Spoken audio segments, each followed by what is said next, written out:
Assalamualaikum warahmatullahi wabarakatuh. Perkenalkan, nama saya Pramaditya Ardiansyah Putra dengan NRP 50012011061 dari kelompok praktikum elektronika 2B.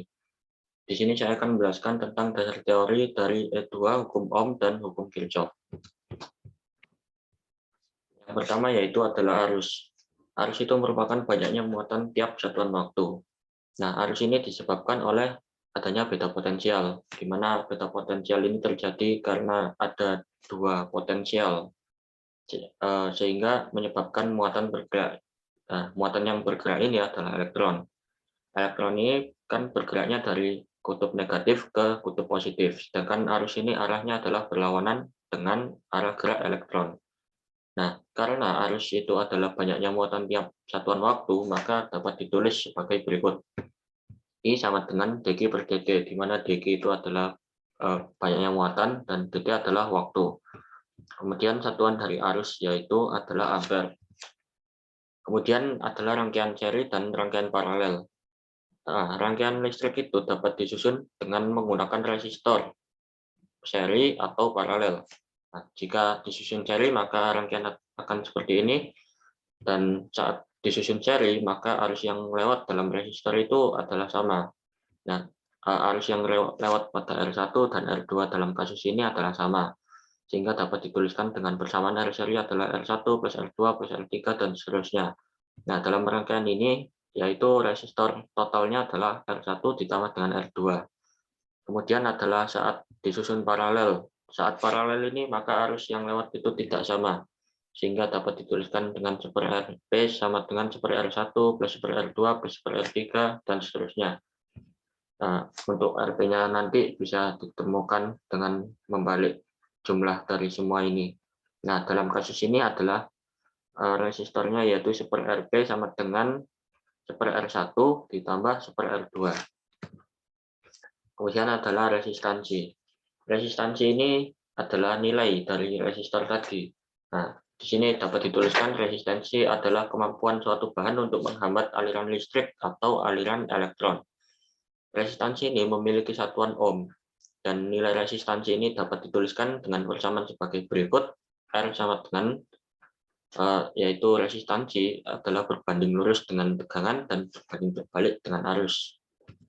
Kemudian yang selanjutnya adalah hukum Ohm, di mana hukum Ohm ini berbunyi arus itu berbanding lurus dengan beta potensial dan berbanding terbalik dengan tahanan. Sehingga hukum Ohm dapat dituliskan dengan persamaan sebagai berikut. I sama dengan V per R, karena berbanding lurus dengan V dan berbanding terbalik dengan R. Kemudian adalah beda potensial. Nah, beda potensial ini seperti yang tadi dijelaskan itu terjadi ketika terdapat dua potensial.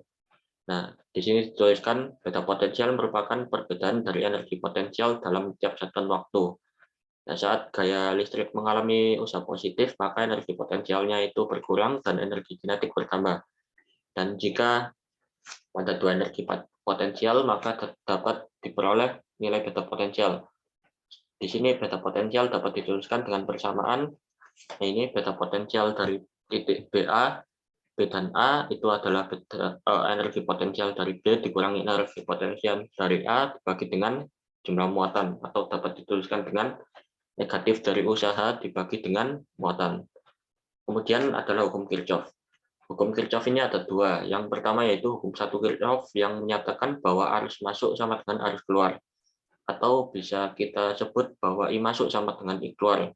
Jadi misal kita terdapat beberapa cabang yang cabang itu masuk dan ada cabang yang keluar. Nah, itu nilai arus yang masuk itu adalah sama dengan nilai arus yang keluar. Kemudian yang kedua yaitu hukum Kirchhoff. Hukum ini berlaku pada suatu loop. Hukum ini berdasarkan atas hukum kekalan energi. Persamanya adalah sigma GGL ditambah dengan sigma V sama dengan 0. Ini berlaku pada loop. Kemudian yang selanjutnya adalah analisis mesh. Mesh ini merupakan loop yang tidak mengandung loop lain di dalamnya. Nah, dalam gambar ini dapat kita ketahui dalam titik A, B, E, F ini adalah satu mesh. dan titik B, C, D, E ke B lagi ini adalah satu mesh lagi. Jadi dalam semua rangkaian ini terdapat 2 mesh. Dan analisis mesh ini menerapkan KVL untuk menentukan arus yang tidak diketahui. KVL ini adalah Kirchhoff Voltage Law dan terbentuk oleh penggunaan hukum Ohm dan KVL juga. Kemudian adalah loop butterfly, di mana loop butterfly ini merupakan analisis simpul, di mana analisis simpul itu adalah node. Dan node itu adalah titik yang menghubungkan antara 2 atau lebih cabang. Dan node ini biasanya disimbolkan dengan titik pada rangkaian. Ini adalah daftar pustaka yang saya gunakan. Dan sekian dan terima kasih. Mohon maaf apabila terdapat salah kata dalam presentasi ini. Wassalamualaikum warahmatullahi wabarakatuh. Terima kasih.